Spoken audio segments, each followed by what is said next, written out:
Well, from challenging for continental football to clinging to top 8 places, the decline in fortunes of both Stellenbosch and Sekhukhune United has been startlingly rapid.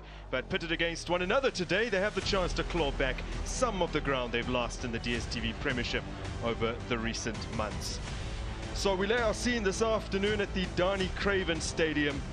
This region is well acquainted with wind, but even by Stellenbosch standards, this is a particularly blustery day.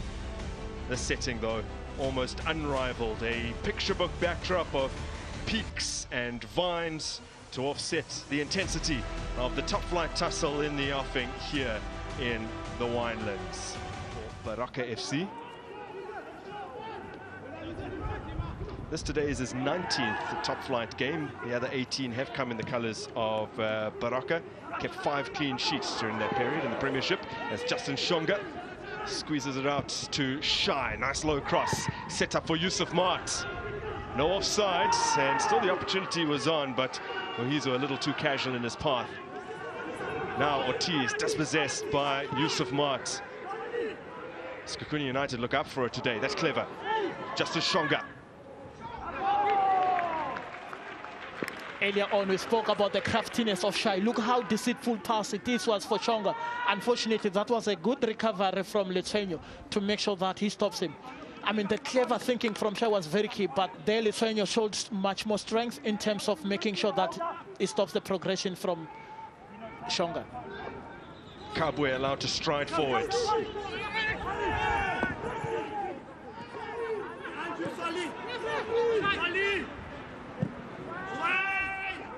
Nice ball in. Oh my goodness! Oh, how's he done that?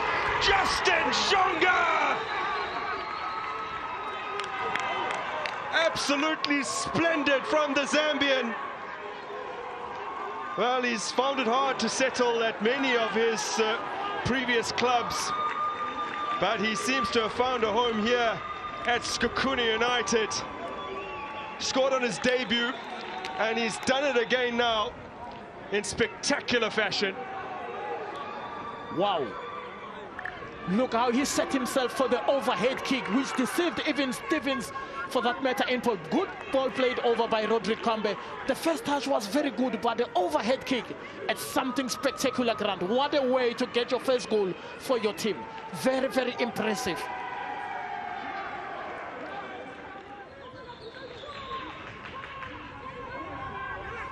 Stevens readies himself. The wall braced. 3 potential takers. It is Justin Shonga. He's ever so close to doubling his tally.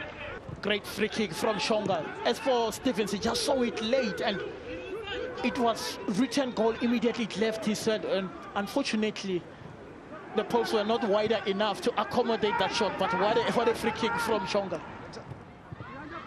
Turns away from danger. That's a lovely touch, and Adams was looking pleadingly at the referee, but Stellenbosch do still have the ball here. This is Jabbar.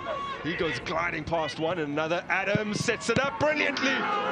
Oh, that is a crisp hit from Mendieta and an equally good save from Dlamini. Well, you wouldn't have guessed that he hasn't turned out in between the sticks all season long on that evidence.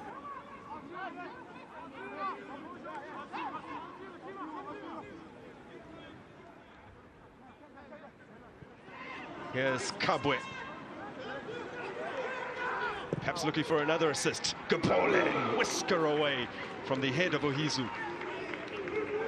Enticing ball from Kabwe to try and allocate Ihizu. Lithuania, they had to put. Look at the shape that it had, and for Ihizu, he was just evaded by Lithuania's presence because he put his body between the ball and the opponent. Stellenbosch pour forward. This is Antonio van Wyk. Van Wyk an opportunity to lift his head. Measured cross from Van Wyk. Almost finds Mosiamedi. That's the danger of the 2 substitutions, the impact that Coach Stevie Bakker was looking for, with Van Wyk doing more of the creative work. Look at the time and space that was afforded to him. He managed to pin that ball, and unfortunately it eluded him somewhat, but good cover defense from Jima and also Mbonani. Haba going route one. Here's Jules Mosiamedi from a similar position where Justin Shonga scored in the first half. Jabbar. Lovely. And the shot from Van Beek, who's looked so bright since coming on, is straight at Ayanda Dlamini. He seems to have hurt himself in the process of making that save. Oh yes, they always look for that spacing. Look at the space, how they managed to squeeze it to Van Beek. Unfortunately, couldn't hit the target as much as he wanted. And good goalkeeping and position from Dlamini. But as for Sekhukhune, they need to move as a unit. They need to press.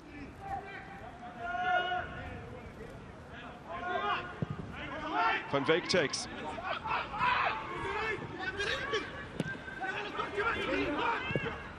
Tetra trying to find Ortiz. Ayanda Dlamini. Oh my goodness! He squeezed it in!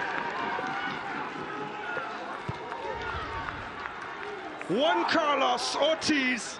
He certainly has an eye for goal. Last season he netted 16 in his domestic league in his homeland. Well, he's got his second in Stellenbosch colours. A crucial equaliser here against Sekhukhune United. Crucial equalizer indeed. Look at them, Tetra ball played over the top. And as for Dlamini, he should have known better from there that he just have to put it away or get hold of it. Van Beek. Letenyo.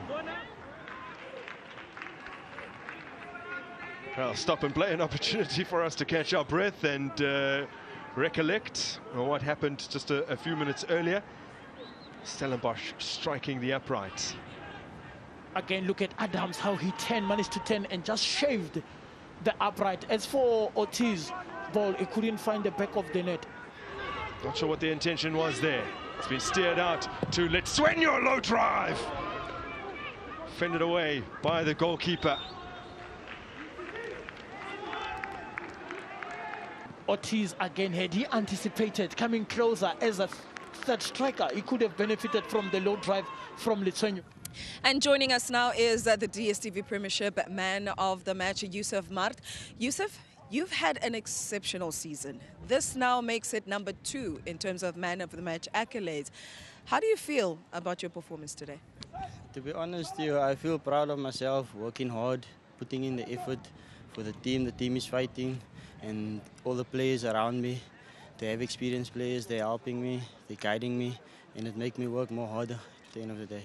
Coach, would you say 2 points lost? Yeah, definitely. It's a mistake from one of our good players, Ayanda Dlamini. He had a good game. Wind, he said, I asked him now, he said no, he thought the ball was going out, but the player was clever. He brought it back, but you can't fault him on that. He had a good game after a long time on the sidelines. I think we could have won the game. We did not have much chances today, but we gave our all. In these conditions, it's not easy. When these conditions is not easy, it's very windy. They are used to it. I was chatting to the coach before the game. He asked me, are you going to cope with this wind? I said, no. Even you asked me also. So it was difficult, but I told you that my team is good. Coach, you managed to come back and make sure that you walk away at least with a point here today. Yes, I thought second half we were far better than the first half, so still disappointed. I felt that over the 90 minutes we probably deserved maybe more out of the game. They started the game really well. The first 15-20 minutes they just looked more hungry. Yeah, they won every 50-50, pressed us, closed us, sort of got in our face a bit, were physically just stronger than us. But then as the first half continued, I felt then we got ourselves back into the game a bit. We created, one decent sort of shot. Keeper made a good save, and we sort of limited them to any other sort of opportunities. And then, yes, half-time I just said to the players that, if we're not going to stand up and roll our sleeves and fight against a team that's physical, plays direct in the conditions that we had, we're not going to get anything from the game. So credit to the players, they came out. I thought that the last 30 minutes there was one team that looked like we're trying to win the game. Kept the ball well, got into good areas. We're a little bit unlucky maybe not to force something. But yeah, long time since 2 freakish goals like this were scored. But yeah, sometimes the weather does play a bit of a role, and the wind in that. But yeah, overall disappointed, but happy that at least we got a point out of it.